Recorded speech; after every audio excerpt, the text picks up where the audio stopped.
New York prosecutors are urging a federal judge to reject the latest bail request from Sean Diddy Combs. They say the music mogul is trying to influence witnesses ahead of his upcoming sex trafficking trial. But listen, do not entertain none of this nonsense and nothing over the phone. I'm gonna need you to get rid of all the leftover pizza boxes. You know what? All the boxes left over from the pizza. All the boxes. Make sure you recycle the plastic like we talked. In a court filing overnight, prosecutors said Combs, in recorded jail calls, asked family members to reach out to potential witnesses, including some of the alleged victims.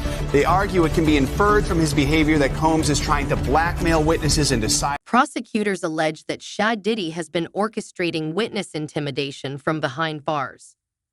They claim he directed family members to approach potential witnesses, craft false narratives, and manipulate social media to influence the jury. For someone accustomed to a life of luxury, adapting to the harsh realities of prison has been a jarring and unforgiving experience. Diddy Combs has been denied bail in connection with the sexual abuse and sex trafficking charges he faces. And as Les Trent reports, the music mogul who once traveled by private jet to all those mansions is now in a jail that is notorious for its bad living conditions.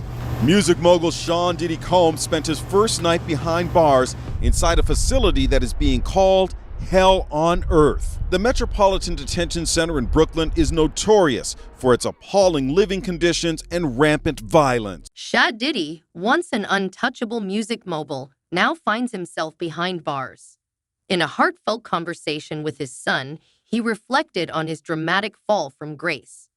From soaring in private jets and living in opulent mansions to enduring the grim realities of prison life, Diddy's journey has taken a stark and humbling turn. Have your bed with a 1.5-inch mattress, no pillow, and you also have a locker.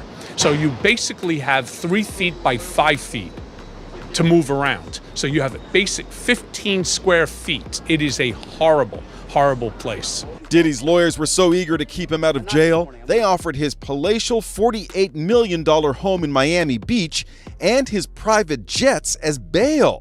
Today, they are even offering to restrict female visitors to his homes, except for his mother. Imagine being confined to a cramped 15-square-foot cell, furnished with nothing but a thin mattress, a plastic chair, and a small locker. It's a stark contrast to the opulent lifestyle Diddy once reveled in. How bad is it inside this federal lockup?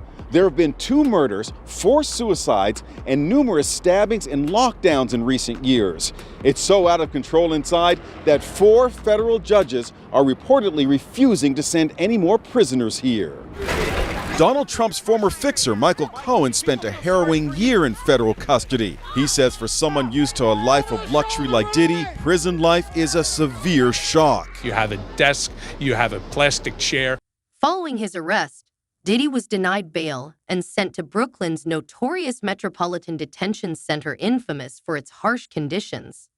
The facility, often called Hell on Earth, has a chilling reputation for violent incidents, including stabbings, suicides, and unexplained deaths. Diddy's new reality behind bars is nothing less than a living nightmare. Turkish baths for him. You know what they do in the Turkish baths? No, I don't. Oh, you don't? Okay. That's where a lot of gay men meet.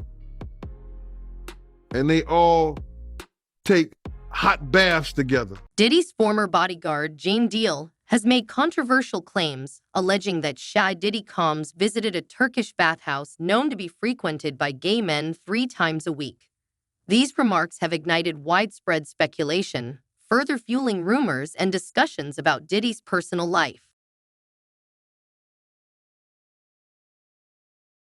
Attorney's office can offer, and it's certainly not one that Diddy will accept. It would involve decades in federal prison. We're talking about mandatory minimum sentences of 10 years for both the drug charges and the sex trafficking.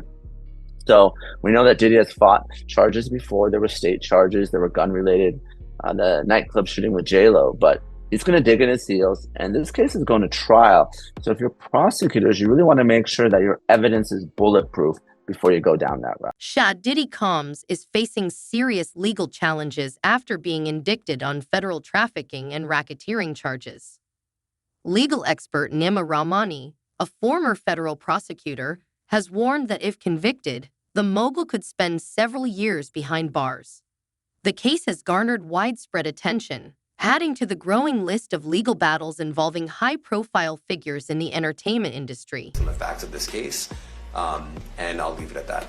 Are some of the prosecutors on this case some of the same prosecutors that had been handling that or that worked on the Maxwell case? So I'm not going to get into the staffing. I will say that this team, this group of AUSAs, this incredible group has been working on this case around the clock, and they've had their hands full. Next question. Gus Rosendale, NBC News. In a shocking new development, authorities have unveiled that Shah Combs' alleged involvement in a racketeering conspiracy goes far beyond mere business dealings. The indictment accuses Combs of leveraging his empire to orchestrate various criminal activities, including trafficking and obstruction of justice. Among the most disturbing claims are allegations that he employed force, coercion, and even blackmail to silence witnesses and victims who posed a threat to exposing his actions. Good morning, sir. Combs' attorney said that his client has been cooperative with investigators. He said that this morning. I was wondering if you would have a reaction to that. Let me just say this. I think that generally and with increasing frequency, the word cooperative or cooperating has taken on tremendous elasticity, and it no longer really bears any relation to what the word means when we use it in a very specific context. As the trial unfolds, it becomes evident that Combs didn't rely solely on his status or wealth to maintain control. He allegedly wielded fear and intimidation as powerful tools. The indictment details multiple instances where Combs is accused of threatening victims with violence, including brandishing firearms and using those threats to manipulate and blackmail those around him. So, responding to lawful process and the like does not qualify as cooperation when we use that term here. Mike Sisak, AP. Thanks. To that end, was there any discussion of Mr. Combs surrendering? I understand he was taken into custody at a hotel in Manhattan last night, and maybe that wasn't the plan. Can you elaborate on how that came about and why that was? I'm not going to be able to get into any sort of operational. Even more troubling is the report that, following the public allegations in late 2023, Combs attempted to silence witnesses through phone calls and direct interference. Witnesses were allegedly pressured to alter their testimonies or stay silent, highlighting the depth of the blackmail efforts that law enforcement is now actively investigating. There are going to be some motions in this case. One of those was addressed today. Now, if the judge does not need them back in court, the next time we will see Combs back in court will be in December. Brianna? And this comes after his legal team made some pretty stunning accusations, Kara, about that now infamous video of Combs beating his former girlfriend as she tried to leave a hotel room. What exactly are they saying?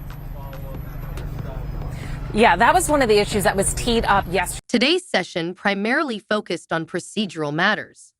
Prosecutors disclosed that in March, they seized a substantial amount of evidence from Diddy's properties, including 96 devices. They described the careful process of sorting and securing this material.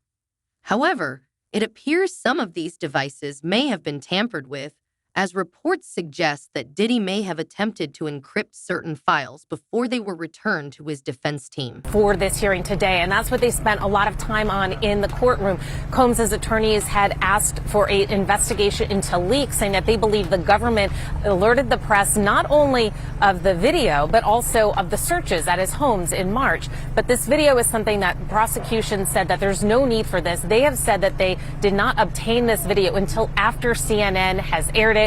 Obviously, we're CNN. We have declined to comment on these allegations. The courtroom drama escalated when Diddy's legal team raised serious accusations about a leaked video allegedly showing him mistreating his former girlfriend. His attorney suggested that the government may have leaked the footage to the media, along with details about the March searches. Prosecutors quickly denied these claims, stating they didn't receive the video until after it had aired publicly. The controversy surrounding the leak continues to spark debate and raise questions.